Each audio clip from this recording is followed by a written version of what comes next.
Pope Francis' life, legacy, death, and burial.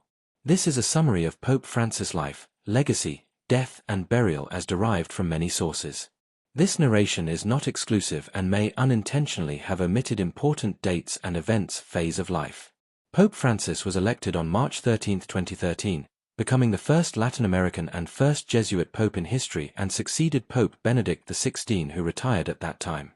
From the outset, his papacy was defined by humility and a preferential option for the poor, living simply and prioritizing outreach over ceremony. He condemned the refusal to aid migrants as a grave sin, arranging the resettlement of 50 refugees from Cyprus to Italy in 2021. In May 2015, he published the landmark encyclical Laudato Si, calling for urgent environmental stewardship, a theme he reinforced in his 2023 follow-up Laudate Deum.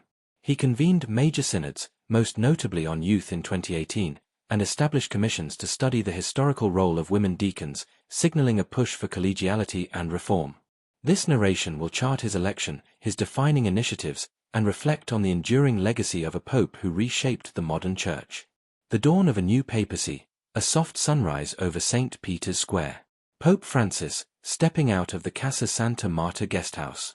In March of 2013, the world witnessed a moment of historic change as Cardinal Jorge Mario Bergoglio was elected the 266th Pope of the Catholic Church, choosing the name Francis.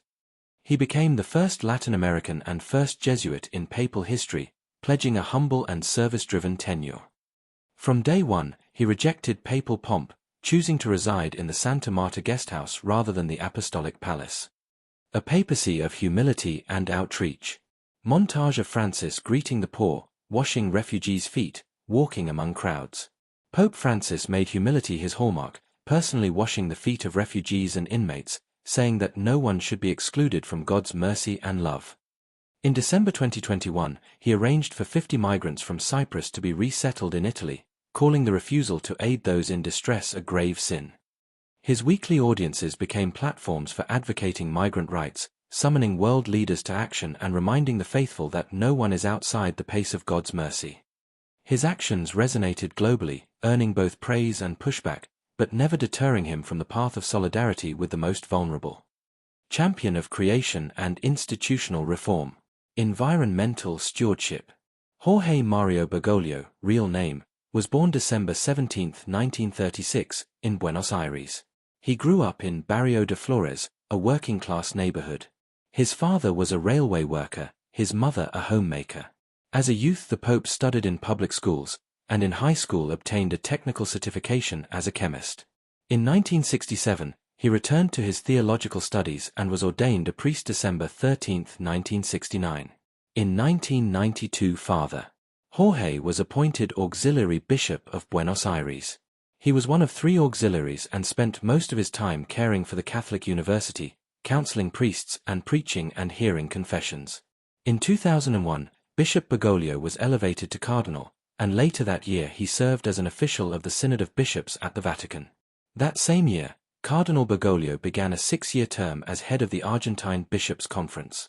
He was installed as our new pope on March 19, 2013.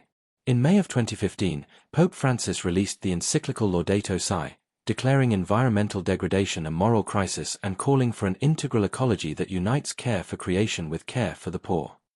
In 2023, he followed with Laudate Deum, directly challenging political and economic powers to act decisively on climate justice.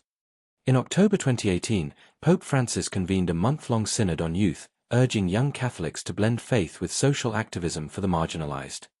The subsequent apostolic exhortation Christus Vivit in March 2019 invited youth to shape the future of the Church, emphasizing dialogue, transparency, and hope. Women's roles and church reform.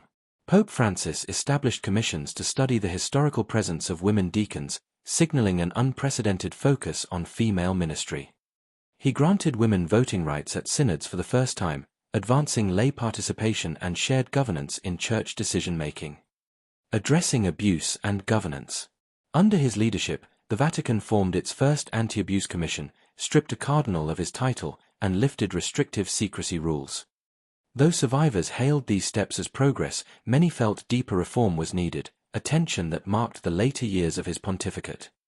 Pope Francis leaves behind a legacy of compassion, challenging the faithful to extend mercy beyond borders, to care for our common home, and to amplify the voices often silenced. In his 12 years of service, he reshaped the Church's moral compass, inspiring millions to live a faith defined by action.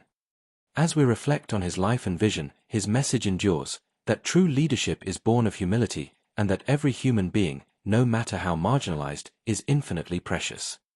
Died on April 21, 2025. Thank you for staying through with us. Please subscribe to our channel, KD Gist and Buzz Corner.